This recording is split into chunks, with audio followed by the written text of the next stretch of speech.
Imagine you're a data analyst tasked with creating a dynamic dashboard that can handle millions of rows of data.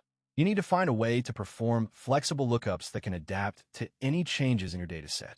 This is where the index match function in Excel 2026 comes in, a powerful tool that's revolutionizing the way we analyze and visualize data.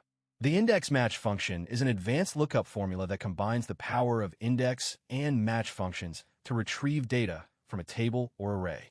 But don't worry if you're new to Excel. With this beginner's guide, you'll be using index match like a pro in no time. So what makes index match so special? Unlike traditional VLOOKUP functions, index match can handle multiple criteria, perform lookups across entire columns, and even work with dynamic ranges.